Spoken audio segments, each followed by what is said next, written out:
17-year-old high school senior, lonely and gifted but emotionally neglected. Ms. Evelyn Reed, 29-year-old English teacher, recently moved to Seattle, hiding a painful past. Night Lessons of Love. Chapter 1. The Quiet Student. Jason Carter had always been the quiet one. With messy brown hair, tired hazel eyes, and a posture that screamed, "Leave me alone," he navigated senior year like a shadow.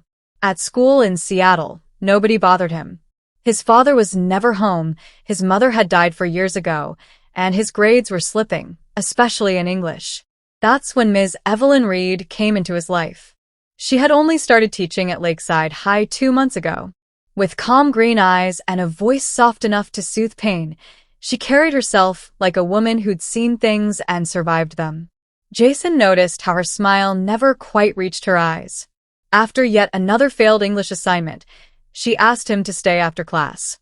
"Jason, may I speak with you for a minute?" He stayed. She sat at the edge of her desk, arms crossed gently. "You're smart, but you're slipping. What's going on?" Jason shrugged.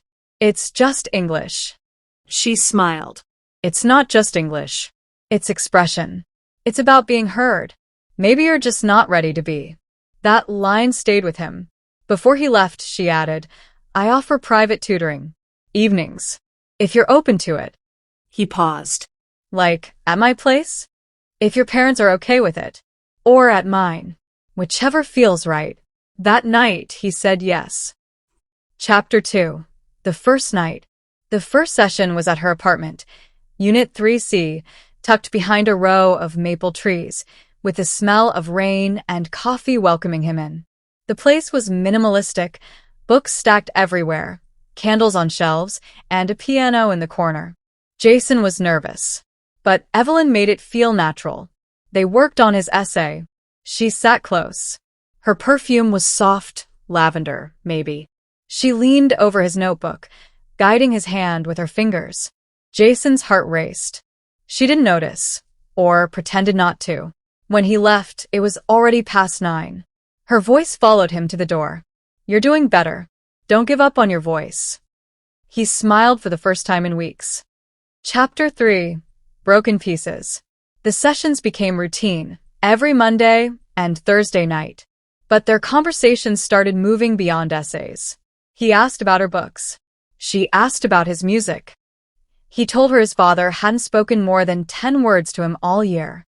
She told him she had once been engaged, before the man cheated and left. "I came here for a fresh start," she admitted one night, sipping wine as Jason read aloud from a Hemingway novel. He looked at her. "You still look sad." She laughed softly. "So do you."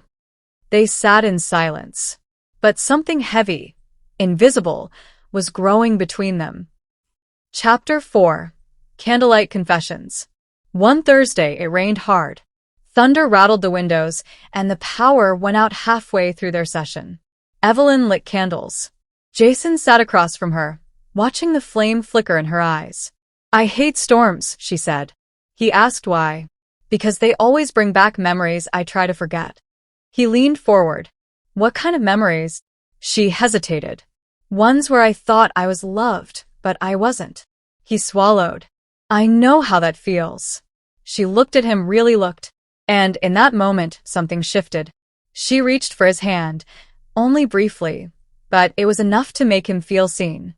Chapter 5. Boundaries Crossed. The next session was different. They sat closer.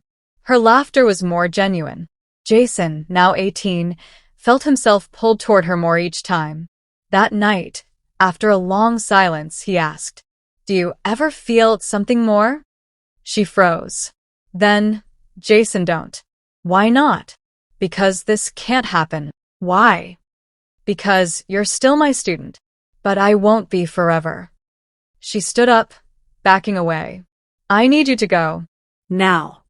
He left without another word. But her voice cracked when she said it. Chapter 6. The Space Between. For 2 weeks, they didn't meet. He stopped attending tutoring, barely came to class. Evelyn felt his absence like a weight on her chest.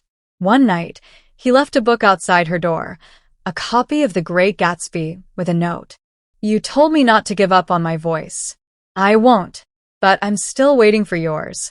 That night, she couldn't sleep. Memories haunted her. The man who betrayed her, the pain she thought she'd buried. But Jason had never lied to her, never hurt her. She texted him, "Come tomorrow night. One last session." Chapter 7. One last lesson. When Jason arrived, he looked different, older, confident. She poured tea. They didn't touch the textbooks. He asked, "Why now?" She didn't answer at first. Then she whispered, "Because I trust you. And because I haven't stopped thinking about you." They stood close. He leaned in. And this time, she didn't pull away. The kiss was slow, heavy with unspoken words and months of tension. She touched his face like she was afraid it wasn't real. When they pulled apart, she said, "This doesn't mean the world will understand." He replied, "I don't care about the world. Just you." Chapter 8. The Fallout. Rumors began. Students whispered. A photo circulated, Jason leaving her apartment late at night. The school launched an investigation. Evelyn was suspended. Jason was called into the office, questioned. When asked, he said, "Nothing happened." He protected her. But Evelyn couldn't bear watching him lie for her. She resigned. Before she left, she called him to the park near her apartment. "You shouldn't have to pay for this," she said. He held her hand. "I'm not sorry. Are you?" She shook her head. "Not for loving you, but for how the world won't let us." Chapter 9. A year later. Jason graduated. He took a year off before college, worked, wrote essays, and sent letters. Every week, he wrote to Evelyn short poems, thoughts, moments from his life. She never replied, but never asked him to stop either. Then, on his 19th birthday, she showed up at the coffee shop where he worked. Same green eyes. Same soft smile. "You still write like you mean every word," she said. He laughed. "You still read them?" "Every single one." He took her hand. "I'm not your student anymore."